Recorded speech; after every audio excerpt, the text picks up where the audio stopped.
말씀 보도록 하겠습니다. 요한계시록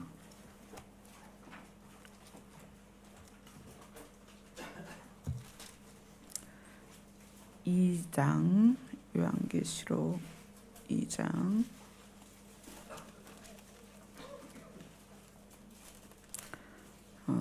17절 한 절만 보도록 하겠습니다.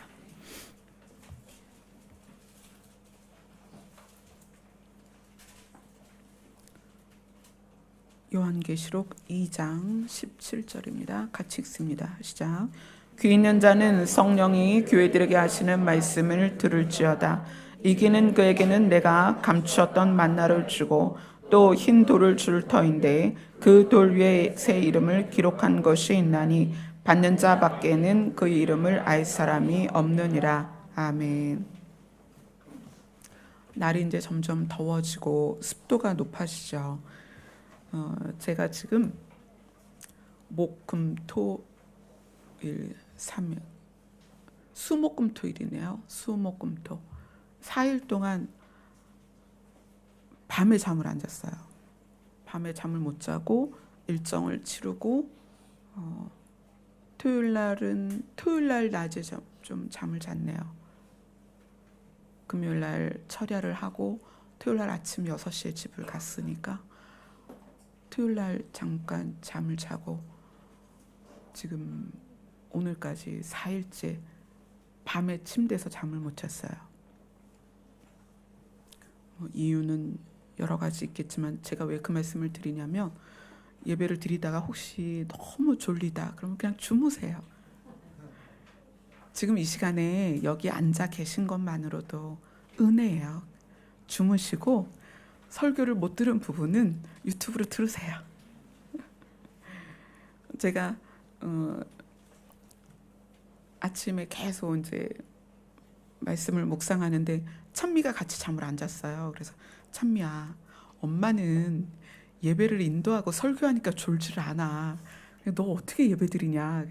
괜찮대요. 그래서 저랑 같이 꼬박 밤을 새고 앞에 앉아 있는데 말똥말똥해요.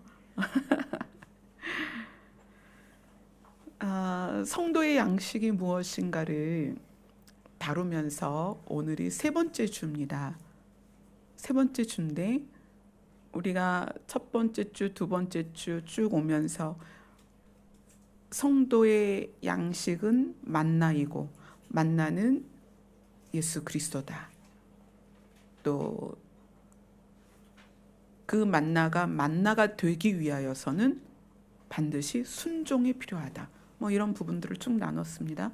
근데 오늘은 계시록에 버가모 교회에 보내는 편지에서 감추었던 만나를 주시겠다라는 비밀스러운 문장이 등장합니다. 도대체 감추었던 만나는 무엇일까? 우리가 하늘의 양식으로서 이스라엘 백성에게 광야에서 주셨던 만나도 알고 그 다음에 예수님이 나는 생명의 떡이다. 나는 하나님이 너희에게 보낸 영생의 양식이다. 여기까지는 알았는데 계시록의 버가모 교회 교인들에게 성도들에게 요한이 편지를 쓰는데 이건 예수님의 말씀을 대필한 거잖아요. 감추었던 만나를 주겠다. 그럼 이 감추었던 만나가 무엇일까? 오늘 이제 성도의 양식 마지막 부분을 보도록 하겠습니다. 자, 2장 12절은 계시록 2장 12절은 어느 교회가 이 편지를 받는가? 그게 나와 있죠. 버가모 교회의 사자에게 편지하라. 이제 버가모 교회 성도들에게 이야기를 하는 것입니다.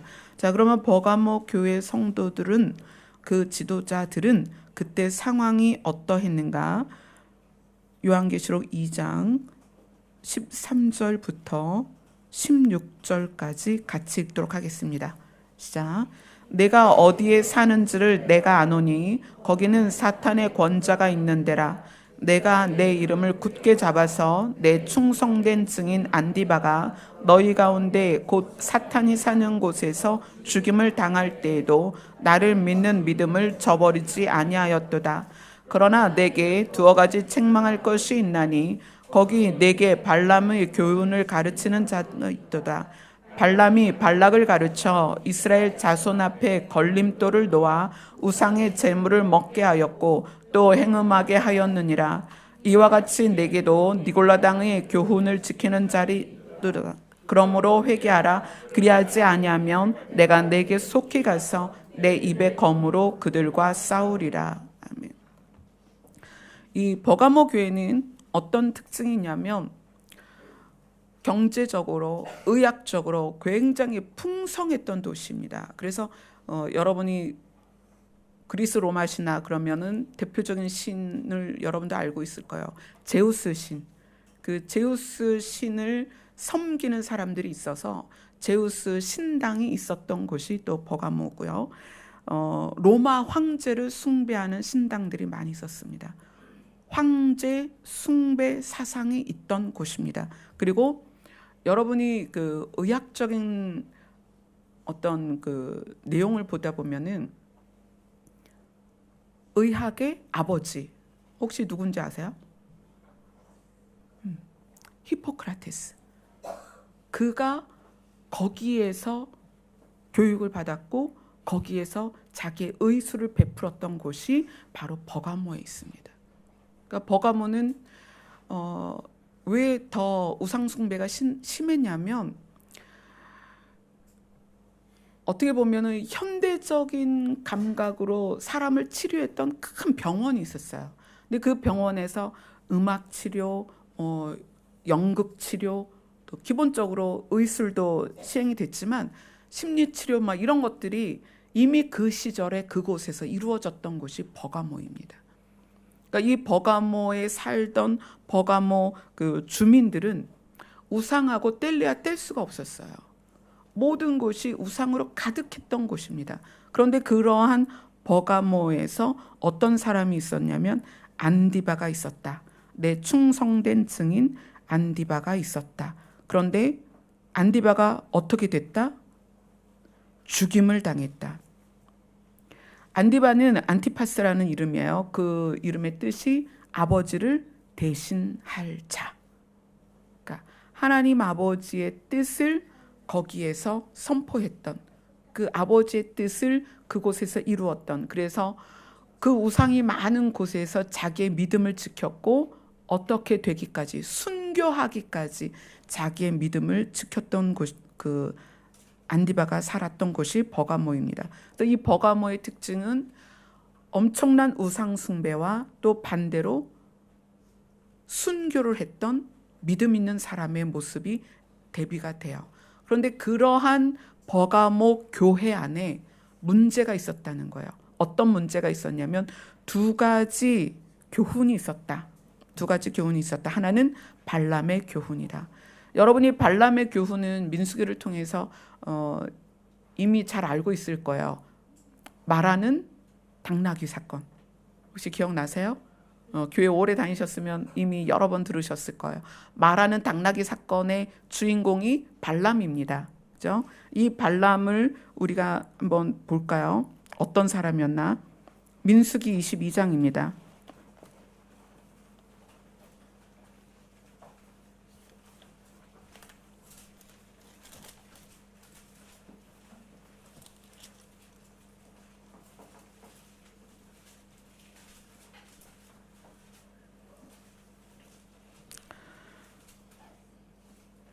이 사건은 이스라엘 백성이 애굽에서 나와서 가나안에 가는 여정 안에서 생긴 일이죠. 어디를 읽어보냐면 민수기 22장 9절부터 13절까지 같이 읽겠습니다. 시작. 하나님이 발람에게 임하여 말씀하시되 너와 함께 있는 이 사람들이 누구냐? 발람이 하나님께 아뢰되 모압 왕 십볼의 아들 발락이 내게 보낸 자들이니다 이르기를 보라 애굽에서 나온 민족이 지면에 덮였으니 이제 와서 나를 위하여 그들을 저주하라. 내가 혹 그들을 쳐서 몰아낼 수 있으리라 하나이다. 하나님이 발람에게 이르시되 너는 그들과 함께 가지도 말고 그 백성을 저주하지도 말라. 그들은 복을 받을 자들이니라. 발람이 아침에 일어나서 발락의 귀족들에게 이르되 너희는 너희의 땅으로 돌아가라. 여호와께서 내가 너희와 함께 가기를 허락하지 아니하시느니라. 자, 발락은 모압 왕의 아들입니다. 모압 왕의 아들이 자기의 영토를 향하여 다가오는 큰 무리를 보았는데 이스라엘 백성인 거예요. 저것을 그대로 지나가게 하면 우리나라에 큰 타격을 줄 것 같으니까 발락은 이제 꾀를 낸 거예요. 발람이라는 정말 그 주술도 잘하고 예언도 하고 병을 고치는 자가 있는데 발람을 찾아가서 발람이 저 이스라엘 백성을 저주하면 그 저주가 임해서 모압 땅에게 어떤 피해를 주지 않을 거라고 생각한 거예요. 그래서 발락이 사신들을 보내서 발람을 만나서 발락에게 오도록 요청을 합니다. 근데 하나님이 허락하지 않으니까 가지 않죠. 그랬더니 발락이 포기하지 않고 더 높은 사신을 보내고 더 많은 선물을 보냅니다. 자, 38절, 민수기 22장 38절을 읽어봅시다. 시작. 발람이 발락에게 이르되 내가 오기는 하였으나 무엇을 말할 능력이 있으리이까? 하나님이 내 입에 주시는 말씀 그것을 말할 뿐이니이다. 예. 요 전에 이제 그 사이에 있었던 사건이 나귀 사건이에요. 하나님이 발람을 가라고 합니다. 그래서 발람이 나귀 타고 가다가 이제 천사, 큰 칼을 든 천사를 만나고 이런 여정을 통해서 결국은 발락 앞에 갑니다. 그래서 발람이 발락에게 내가 오기는 왔는데 하나님이 명한 것만 말할 수 있습니다라고 이야기를 합니다. 그리고 나서 23장 7절부터 10절입니다. 발락이 이스라엘을 저주해라 그랬는데 발람은 저주한 것이 아니라 축복을 합니다. 이스라엘을. 7절부터 10절까지 같이 읽습니다. 시작. 발람이 예언을 전하여 말하되 발락이 나를 아람에서 모압 왕이 동쪽 산에서 데려다가 이르기를 와서 나를 위하여 야곱을 저주하라. 와서 이스라엘을 꾸짖으라 하도다. 하나님이 저주하지 않으신 자를 내가 어찌 저주하며 여호와께서 꾸짖지 아니한 자를 내가 어찌 꾸짖으랴. 내가 바위 위에서 그들을 보며 작은 산에서 그들을 바라보니 이 백성은 홀로 살 것이라. 그를 여러 민족 중에 하나로 여기지 않으리로다. 야곱의 티끌을 누가 능히 세며 누가 능히 셀고 나는 의인의 죽음을 죽기 원하며 나의 종말이 그와 같기를 바라노라. 여기서 나는 의인의 죽음을 죽기 원하며, 이것은 이스라엘 백성이 죽는 것을 통하여 영생으로 나아가는 것을 나는 알고 있다는 거야. 그래서 나도 그들처럼 죽기를 원한다. 나의 종말이 이스라엘 백성처럼 영생으로 가는 죽음이었으면 좋겠다. 이걸 이야기한 거예요. 그러니까 발락이 너는 왜 이스라엘을 축복하냐? 저주하라. 이렇게 다시 명령합니다. 그랬을 때 발람이 두 번째 예언을 합니다. 18절부터 24절까지입니다. 시작. 발람이 예언하여 이르기를 발락이여 일어나 들을지어다. 십볼의 아들이여 내게 자세히 들으라. 하나님은 사람이 아니시니 거짓말을 하지 않으시고 인생이 아니시니 후회가 없으시도다.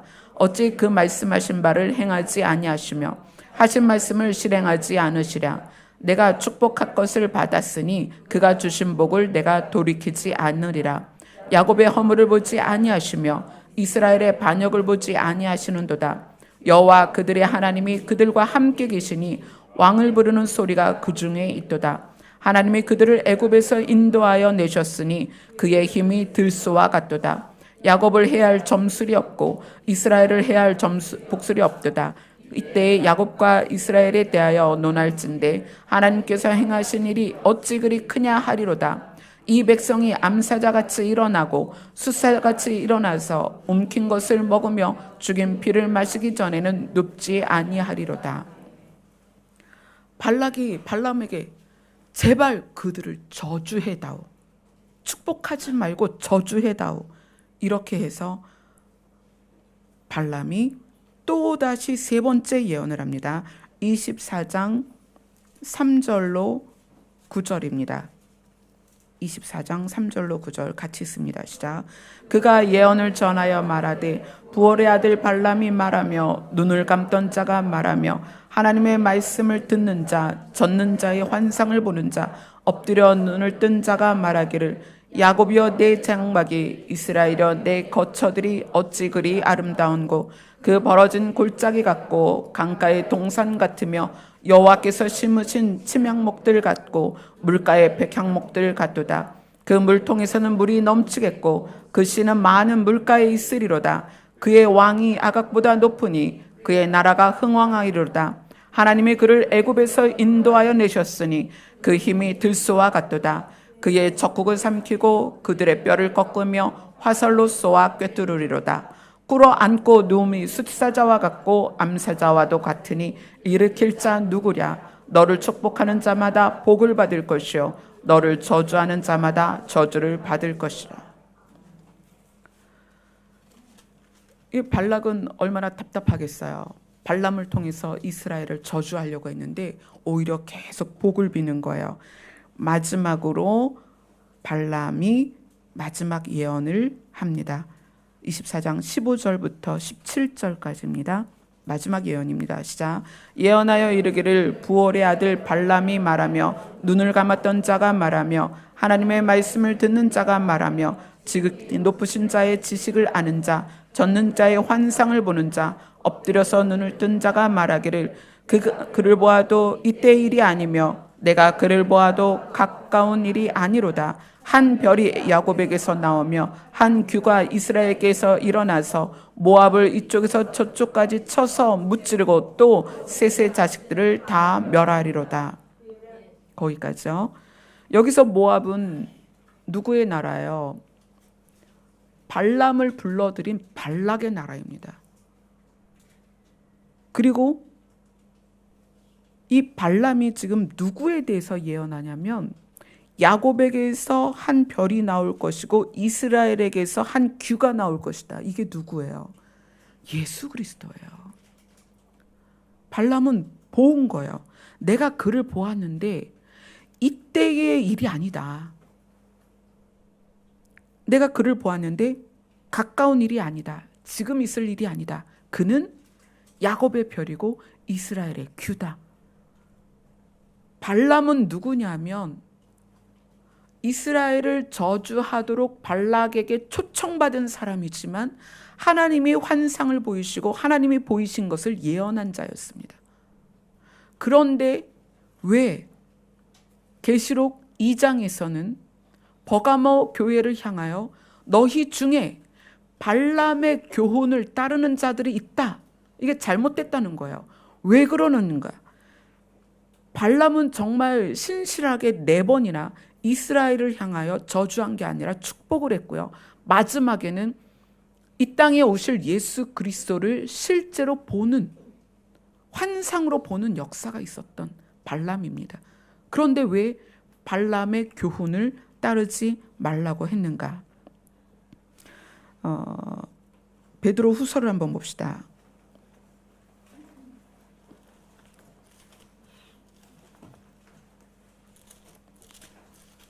베드로후서 2장 15절입니다.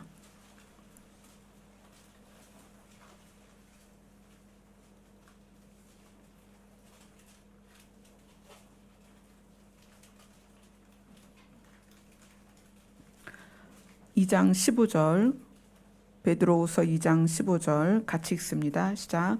그들이 바른 길을 떠나 미혹되어 부올의 아들 발람의 길을 따르는도다. 그는 불의의 삭슬 사랑하다가.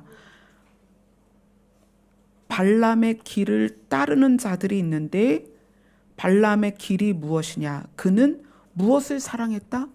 불의의 삭슬 사랑했다. 불의의 삭슬 사랑했다. 자, 그러면 다른 데서는 이 발람에 대해서 또 뭐라고 얘기하냐면 그 다음에 유다서를 보세요. 유다서, 요한계시록 바로 앞에 있죠. 유다서 1장 11절입니다.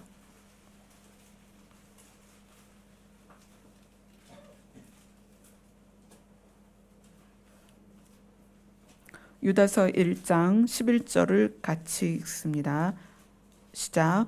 화 있을진저 이 사람들이여 가인의 길에 행하였으며 삭슬 위하여 발람의 어그러진 길로 몰려갔으며 고라의 패역을 따라 멸망을 받았도다. 자, 발람의 어그러진 길이 무엇 때문이다? 삭슬 위하여.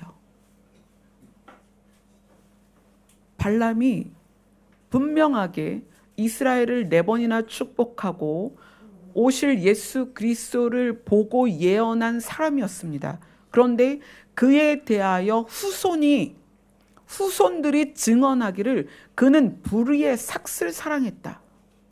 도대체 그의 불의의 삭슬 사랑한 증거가 어디 있냐는 거예요. 민수기로 다시 갑니다. 민수기 31장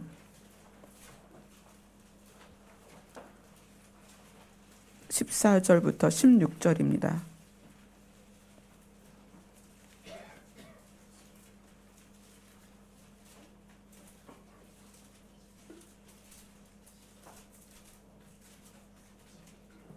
민수기 31장 14절로 16절 같이 읽습니다. 시작. 모세가 군대의 지휘관 곧 싸움에서 돌아온 천부장들과 백부장들에게 노하니라. 모세가 그들에게 이르되 너희가 여자들을 다 살려두었느냐? 보라, 이들이 발람의 꾀를 따라 이스라엘 자손을 부올의 사건에서 여호와 앞에 범죄하게 하여 여호와의 회중 가운데에 연병이 일어나게 하였느니라. 발람이 어떤 사건에 연루가 되는데 그 사건 때문에 여호와의 회중, 이스라엘 백성, 애굽에서 나와서 가나안으로 들어가던 이스라엘 백성들 가운데 연병이 일어났다는 거예요. 연병이. 이게 무슨 병인지 아시죠? 지금으로 말하면 이제 나병 환자들을 말하는 거죠. 연병이 일어났다는 거예요. 도대체 예수 그리스도까지 직접 환상으로 보았던 발람이 어떤 사건과 연루되었기에 모세가 발람의 꾀 때문에 이스라엘 자손이 여호와의 회중 앞에서 여호와의 회중 가운데 연병이 일어나게 했을까요? 자, 민수기 25장으로 갑니다.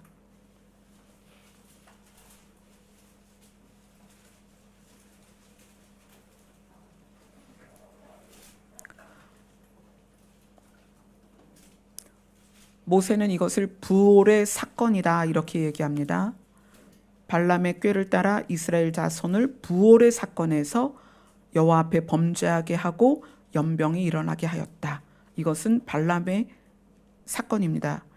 25장 1절로 3절까지 같이 읽습니다. 시작. 이스라엘이 시딤에 머물러 있더니 그 백성이 모압 여자들과 음행하기 시작하니라. 그 여자들이 자기 신들에게 제사할 때에 이스라엘 백성을 청함에 백성이 먹고 그들의 신들에게 절함으로 이스라엘이 바알 부올에게 가담한지라. 여호와께서 이스라엘에게 진노하시니라. 자, 그리고 8절 9절을 읽습니다. 시작. 그 이스라엘 남자를 따라 그의 막사에 들어가 이스라엘 남자와 그 여인의 배를 꿰뚫어서 두 사람을 죽이니 연병이 이스라엘 자손에게서 그쳤더라. 그 연병으로 죽은 자가 24,000명이었더라. 발람이 환상을 보고 하나님의 음성을 듣고 예언을 하고 오실 메시아까지 보고 증언했던 사람입니다. 그러나 24장에서 그러한 일을 했던 발람이 25장에서는 이스라엘 백성이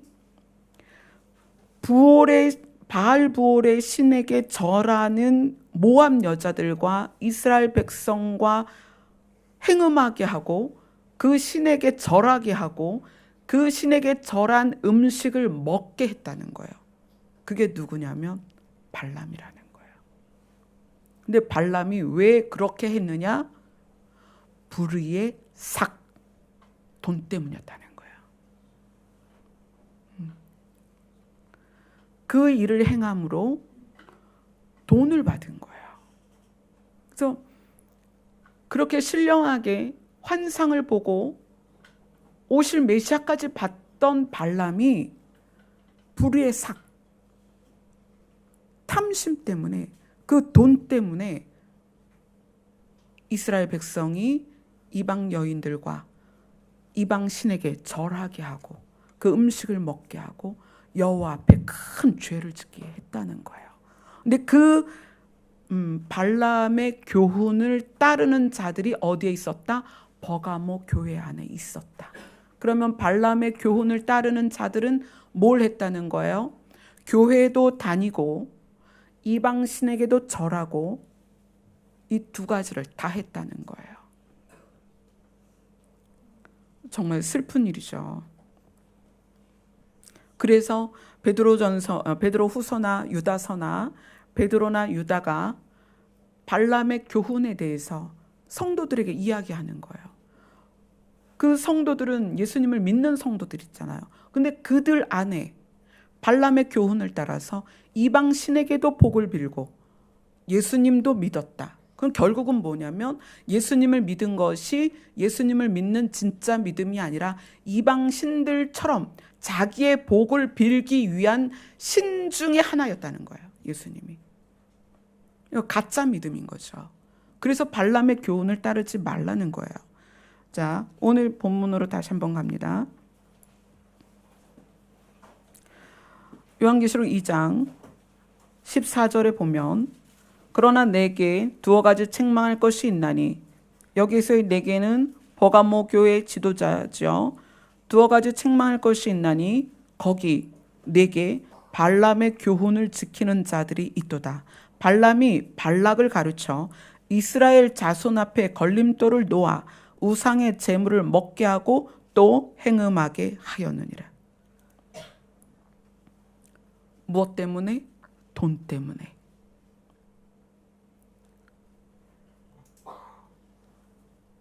그 다음에 나오는 것이 니골라당의 교훈을 지키는 자들이 있도다. 자, 니골라당의 교훈은 뭐냐면 니골라라는 이름은 사실은 이 니골라당을 만든 사람하고 연결을 해야 될지 연결하지 말아야 될지는 실제로 확실하게 검증할 수는 없어요. 그런데 이제 두 가지 가설을 가지고 있는 거죠. 이 니골라라는 이름은 어디에서 나오냐면 예수님의 70 제자 중에도 있고 그 다음에 7 집사를 세울 때 니골라라는 이름이 나옵니다. 그걸 한번 볼까요? 사도행전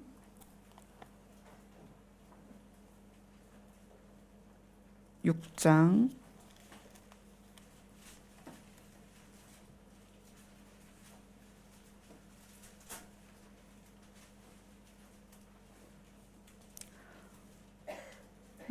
3절로 5절까지 읽겠습니다. 3절로 6절까지 읽겠습니다. 사도행전 6장 3절로 6절입니다. 시작. 형제들아 너희 가운데서 성령과 지혜가 충만하여 칭찬받는 사람 7을 택하라. 우리가 이 일을 그들에게 맡기고 우리는 오로지 기도하는 일과 말씀 사역에 힘쓰리라 하니 온 무리가 이 말을 기뻐하여 믿음과 성령이 충만한 사람 스데반과 또 빌립과 보로고와 니가노르와 디몬과 바메나와 유대교에 입교했던 안디옥 사람 니골라를 택하여 사도들 앞에 세우니 사도들이 기도하고 그들에게 안수하니라. 이들은 안수를 받은 집사들이었습니다. 7 집사. 초대 교회를 잘 섬기도록 세워진 7 집사인데 그 중에 니골라라는 사람이 있어요. 근데 니골라에 대해서 설명한 부분이 뭐냐면 유대교에 입교했던 안디옥 사람 니골라입니다. 그러면 니골라는 태생은 이방인이고 유대교를 믿었다가 그 다음에 그리스도교로 개종한 사람입니다. 근데 이렇게 설명을 했기 때문에 니골라당의 시작점이 이 사람일 거다라고 유추를 하는 거예요. 왜냐하면 이 니골라당의 특징은 뭐냐면 지금의 구원파랑 비슷해요. 너 예수님 믿고 구원 받았니? 그럼 이제부터는 믿은 순간부터 죄사함을 받았기 때문에 이제부터 짓는 죄는 회개할 필요가 없어. 다 죄사함을 받은 거야. 그래서 구원파가 그래요. 회개를 말하면 안 됩니다. 구원파는. 회개를 말하면 너 구원을 못 받은 거야. 그러면 너 왜 구원에 확신이 없니? 이렇게 얘기를 해요. 그래서 기도할 때도 회개 기도를 하지 않습니다. 죄에 대하여 거론도 하지 않습니다. 구원파가 그래요. 근데 니골라 당은 구원은 영혼이 받는 거기 때문에 육은 땅속에서 썩고, 그래서 육이 짓는 죄에 대해서 전혀 경각심을 갖지 않아도 된다고 이야기를 하는 거예요. 그래서 니골라당 사람들은 영은 거룩하게 육은 죄를 지어도 구원받는다. 그래서 회개라는 게 없는 거예요. 니골라당도. 그래서 이때의 니골라당의 사람들이 우상을 숭배하든 우상의 제물을 먹든 간에 육으로 하는 거에 대해서는 죄책감이 없는 거예요. 그러니까 얼마나 많은 죄를 졌겠어요. 그러면서 자기의 영혼은 깨끗하니까 예수 그리스도로 말미암아 구원받는다는 거예요. 그래서 탈율법주의라고 말씀을 드릴 수가 있는 거예요. 그러한 사상을 니골라가 가질 수 있었던 것은 이방인이었다가 유대교를 가면서 하나님을 믿은 거예요. 근데 유대교에서는 율법이 굉장히 엄하잖아요. 율법에 의해서만 구원을 받을 수 있는 거예요. 그러다가 예수님을 알고 예수님이 메시아인 걸 인정했어요. 그래서 은혜로 구원받는 걸 알게 돼서 그 다음에 뭐를 한 거예요? 율법을 버려버린 거죠. 율법은 필요 없다. 육으로 죄를 짓는 건 아무 문제가 없다. 우리가 예수를 믿어서 영으로 구원받는 거다. 이게 그럴듯해서 지금도 먹히는 거예요. 구원파가. 지금도. 그러나 이거는 다시 다른 성경에서 행함이 없는 믿음은 죽은 믿음이다. 이것과 정반대되는, 그래서 행함을 완전히 무시하는 구원을 말하는 것이 니고라당입니다. 그러니까 예수님께서 버가모 교회를 향해서 발람의 교훈을 따르는 것과 니골라당의 교훈을 따르는 것에 대하여 회개하라. 그리하지 아니하면 내가 내 입의 검으로 그들과 싸우리라.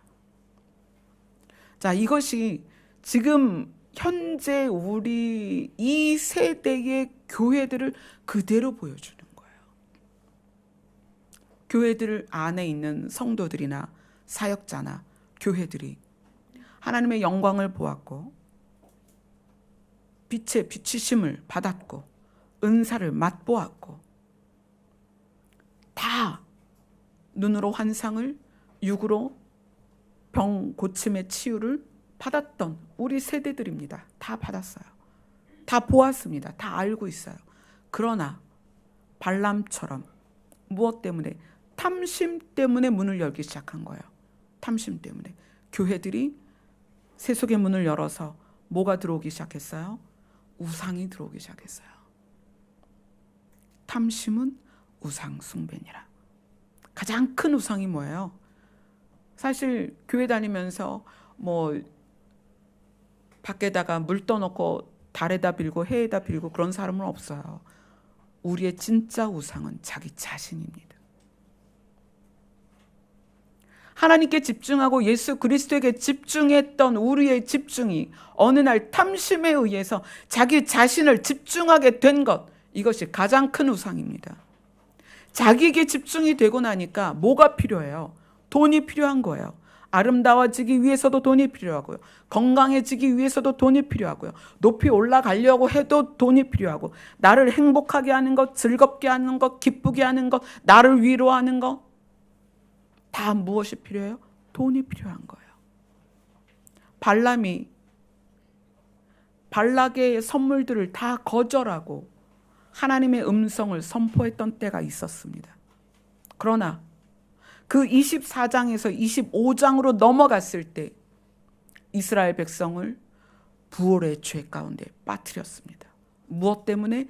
불의의 삭 때문에.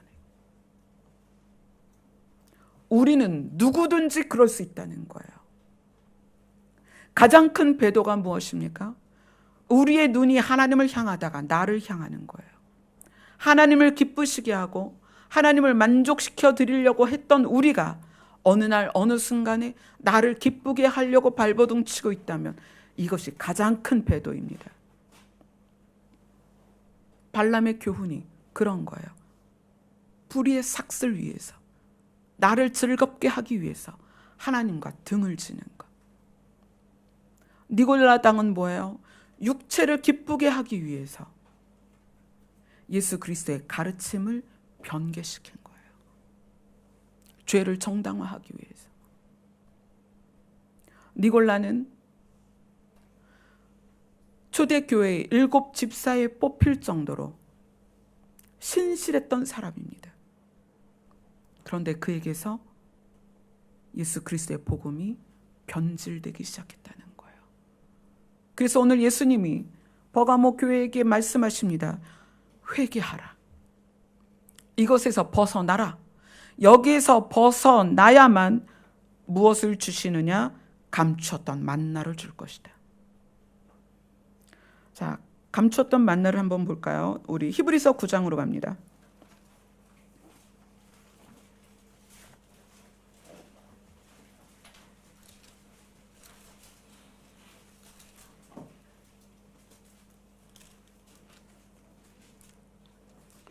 히브리서 9장 4절입니다.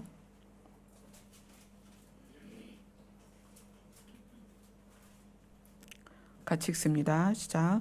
금 향로와 사면을 금으로 싼 언약궤가 있고 그 안에 만나를 담은 금 항아리와 아론의 쌍난 지팡이와 언약의 돌판들이 있고, 자, 성소가 있는데 그 성소의 가장 안쪽에 지성소가 있고요.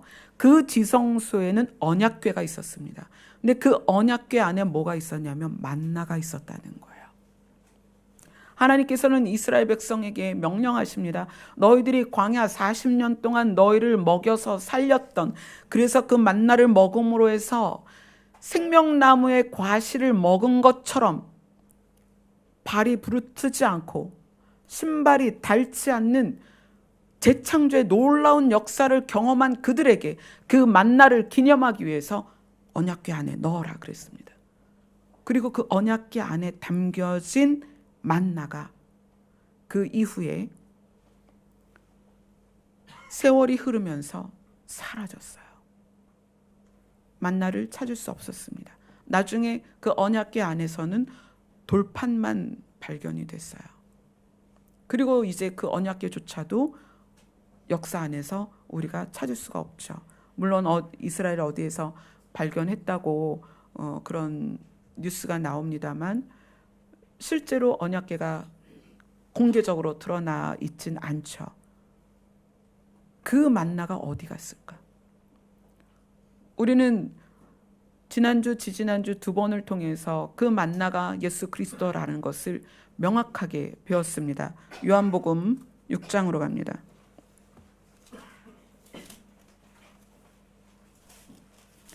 요한복음 6장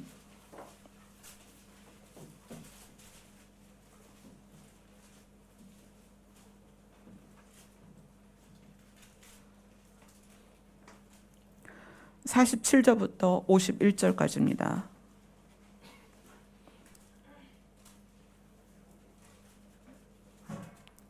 같이 읽습니다. 시작.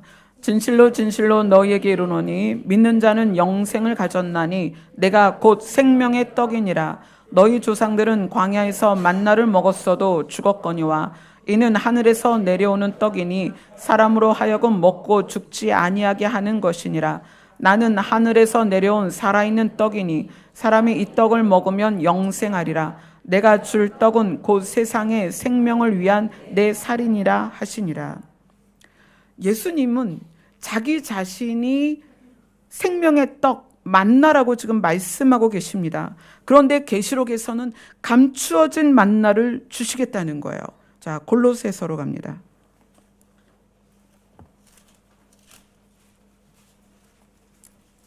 감추어진 만나가 무엇일까요? 골로새서 1장 25절부터 27절까지입니다.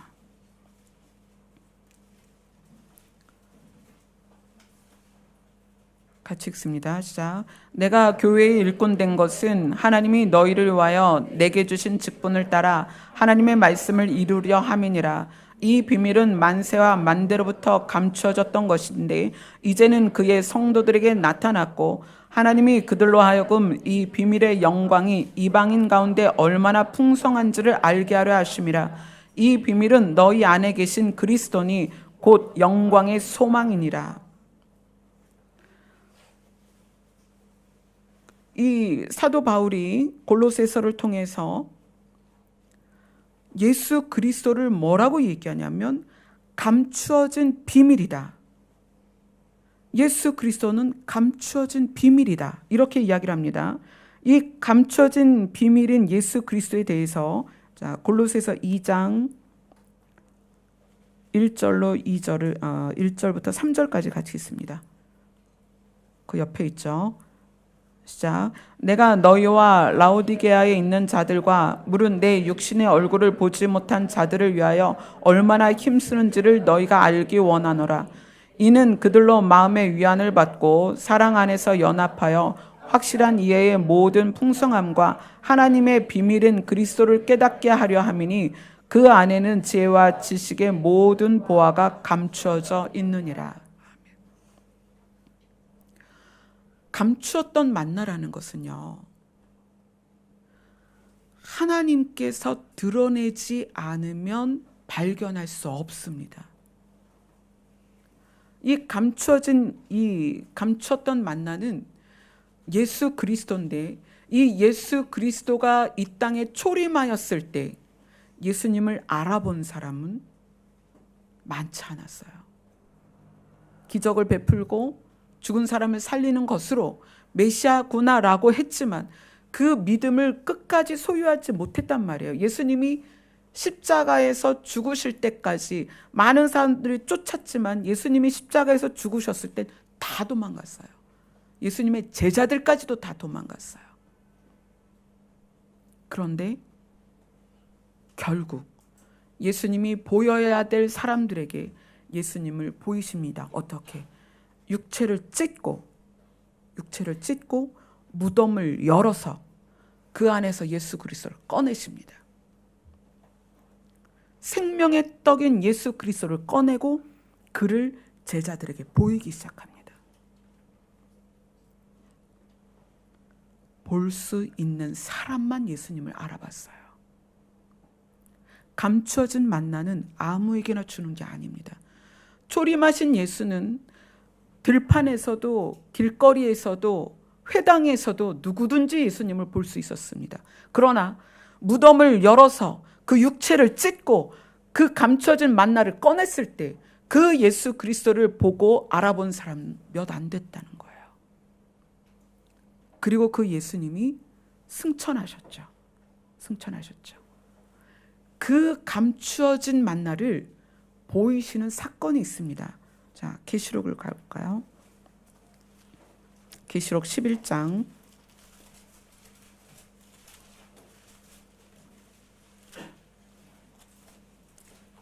11장 19절입니다.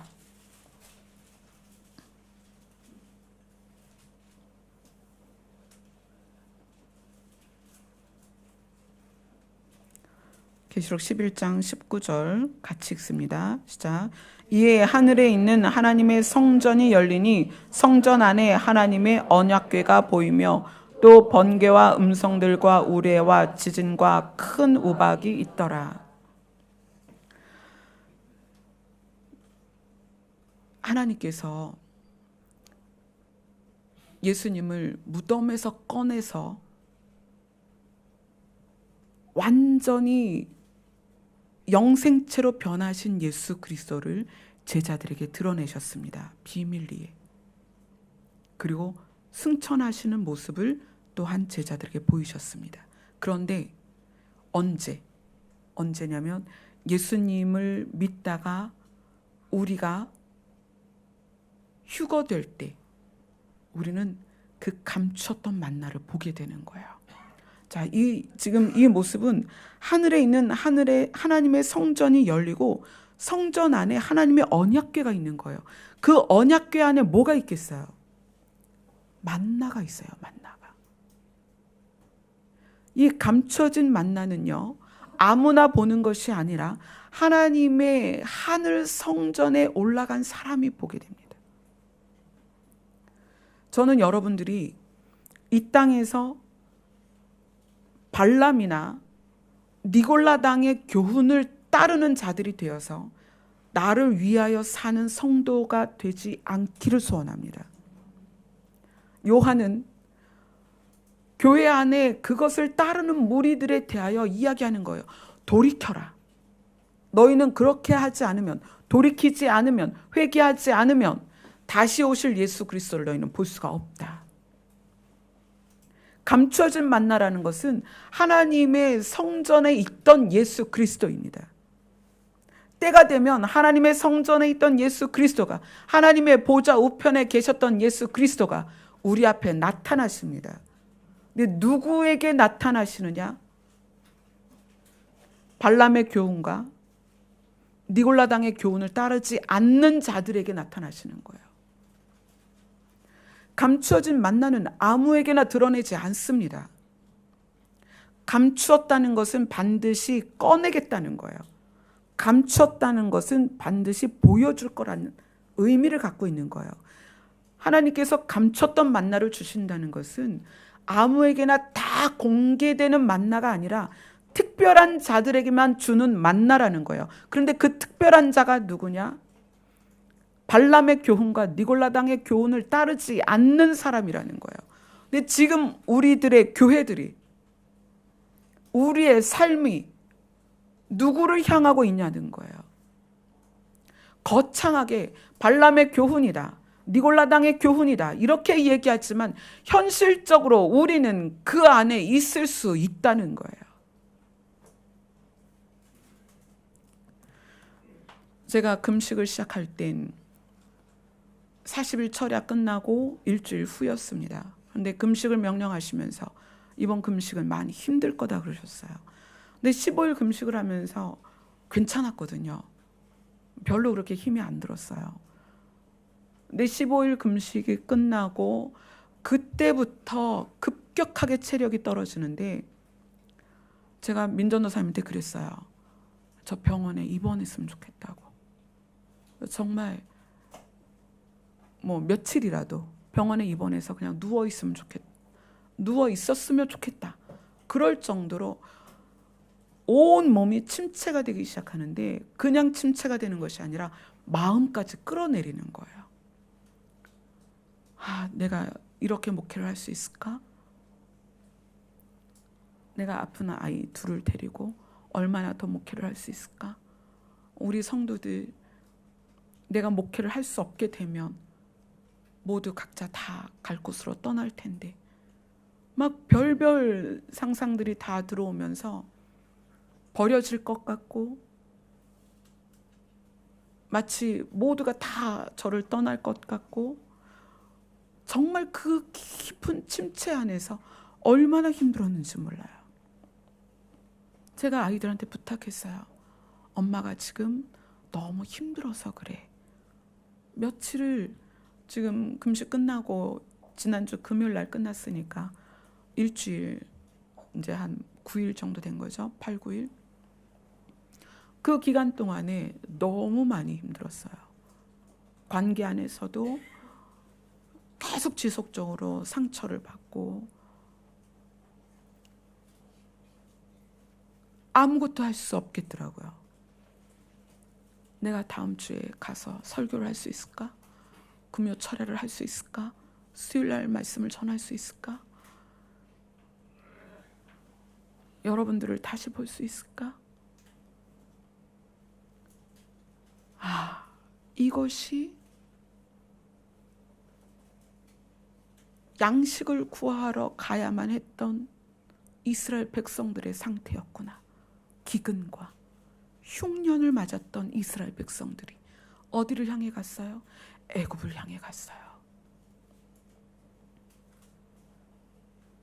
야곱은 이렇게 말합니다. 아들들에게 너희가 애굽으로 가면 죽지 않고 살겠거니와. 야곱조차도 자녀들에게 그렇게 얘기했단 말이에요. 애굽으로 가야 살 것이다. 우리가 여기 있으면 죽을 것이다. 제가 그 기근과 환난을, 흉년을 일주일을 경험했어요. 너무 힘든 거예요. 하나님 아버지 소리도 안 나와요. 예수님 소리도 안 나오는 거예요.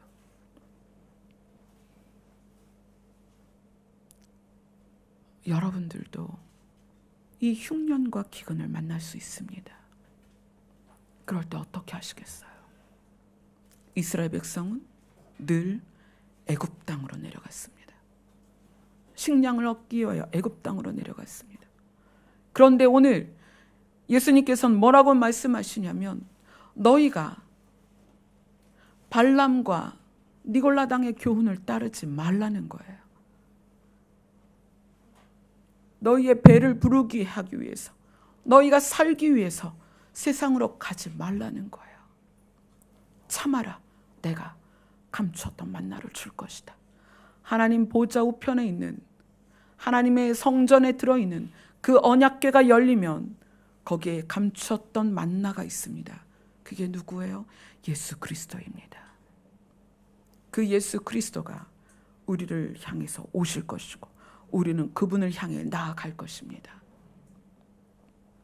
정말 처절하게 일주일 동안 이스라엘의 기근을 경험했습니다.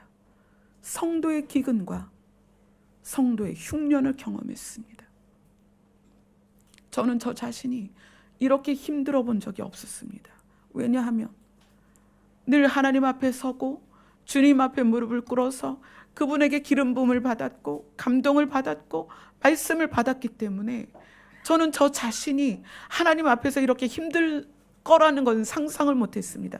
하나님은 늘 말씀을 부어주셨기 때문에 저는 영적으로 기근을 겪어본 적이 거의 없습니다. 그런데 제가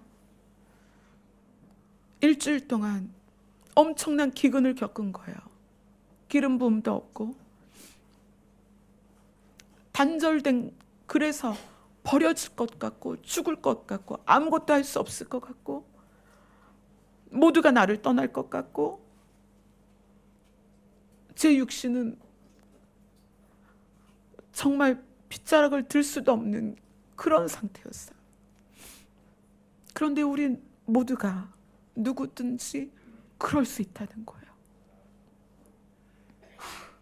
그러할 때 우리는 애굽을 보게 되고 나를 도울 자를 찾게 되고 누군가에게 손을 내밀고 누군가에게 위로를 구하고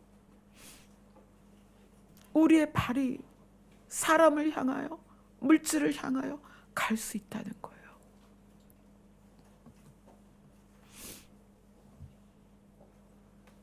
하나님께서는 우리를 위하여 생명의 떡인 예수 그리스도를 이미 주셨습니다. 그리고 이제 실제로 그분을 만나게 될 것입니다. 그분은 감추어진 만나입니다.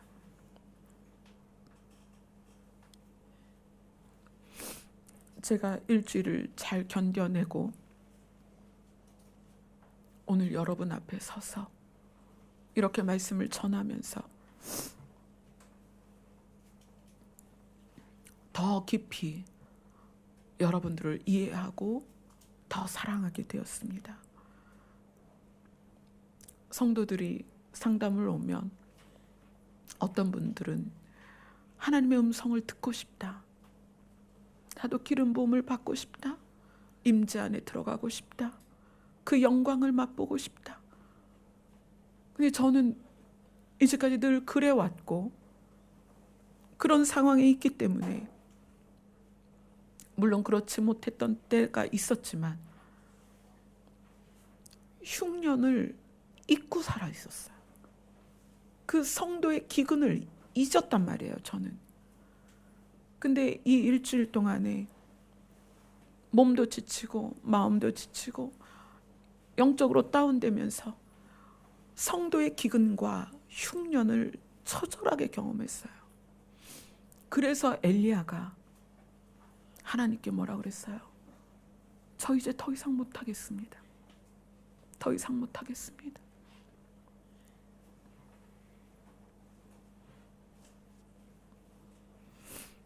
우리를 살리는 건 오직 예수 그리스도입니다.